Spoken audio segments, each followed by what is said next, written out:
हम बात कर रहे हैं फाइनेंशियल एजुकेशन की और बच्चों को कैसे एक अर्ली स्टेज में ही आप कुछ फाइनेंशियल कॉन्सेप्ट्स के बारे में बता सकते हैं। एनफ्लैट जो लिटरेसी टेस्ट के बारे में किरण आप बता रही थी, ये शायद एनुअली होता है, इसमें रजिस्ट्रेशन का क्या प्रोसेस होता है, इसके बारे में थोड़ा बताएं।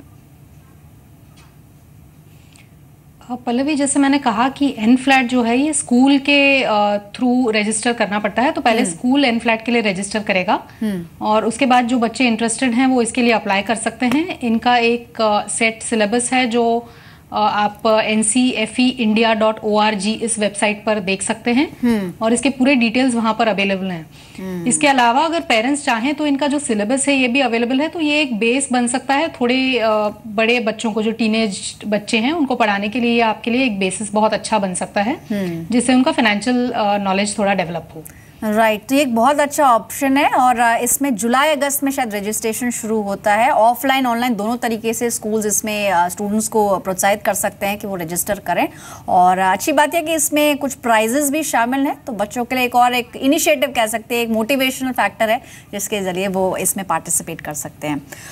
इनफैक्ट जब हम बात कर रहे थे पेरेंट्स से कुछ चीज़ें जो बच्चे इम्बाइब करते हैं, उसमें कह सकते हैं कि जो लेगेसी हम बच्चों के लिए छोड़कर जाएंगे या फिर हम इमेजिन कर सकते हैं, क्योंकि बच्चे अपने पेरेंट्स को ही अपना आदर्श मानते हैं। ऐसे में अगर कोई बुरी फाइनेंशियल हैबिट है किसी भी पेरेंट के अंदर, तो बच्चों के अंदर आना स्वाभाविक है, क्योंकि हम अपना मनी कैसे मैनेज करें बच्चे ये देखते हैं।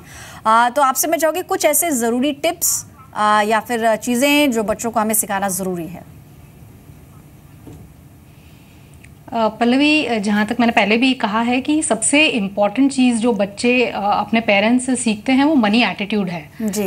तो जो डर है या जो फीलिंग्स हैं मनी के प्रति, वो सीधे बच्चे पिकअप कर लेते हैं। जहाँ तक आदतों की बात है, मेरे हिसाब से सबसे ज़रूरी आदत है कि नीड्स और वांट्स, इनके बीच में फ़र्क जानना बहुत ज़रूरी है। अब आप एक सिंपल एग्जाम्पल ले लीजिए, मोबाइल फ़ोन आज के ज़माने में एक नीड है, but high and mobile phone या हर नया मॉडल जो मार्केट में आता है उसको यूज करना ये एक वांट हो गया, मतलब ये एक शौक है। तो अगर पेरेंट ये करें कि हर नया मॉडल जब आता है तो वो अपना फोन अपग्रेड करते रहें, तो बच्चा भी वही सीखेगा कि अपने शौक के लिए आप पैसा खर्च कर सकते हैं और वो नीड और वांट के बीच में फर्क नहीं जान पाएगा। तो ये मेरे हिसाब से एक आदत है जो बच्चे अपने आप पिकअप कर लेंगे और पेरेंट्स को थोड़ा ध्यान रखना पड़ेगा।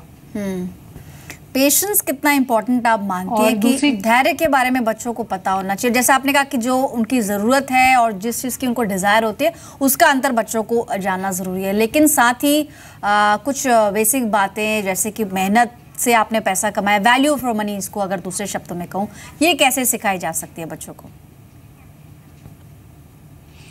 वैल्यू फॉर मनी भी बहुत इंपॉर्टेंट कॉन्सेप्ट है और जैसे आजकल हम देख रहे हैं कि लोगों के पास काफ़ी पैसा है खर्च करने के लिए, तो पैसा जो हाथ में है ज़रूरी नहीं है कि वो आप सारा खर्च कर दें, आप सोच समझ के उसको खर्च करें। जैसे सिंपल चीज़ ले लीजिए, आप बच्चे को स्टेशनरी खरीदनी है, कोई पेंट बॉक्स लेना है, तो सेम पेंट बॉक्स का एक प्रोफेशनल तरीका, एक प्रोफेशनल बॉक्स आता है और एक स्टूडेंट बॉक्स आता है, तो दोनों के प्राइस में काफ़ी फ़र्क होता है। तो अगर बच्चा ये समझ ले कि आपकी जो ज़रूरत है उसके हिसाब से आपके लिए स्टूडेंट वाला बॉक्स काफ़ी होगा, तो आप उसको खरीदिए।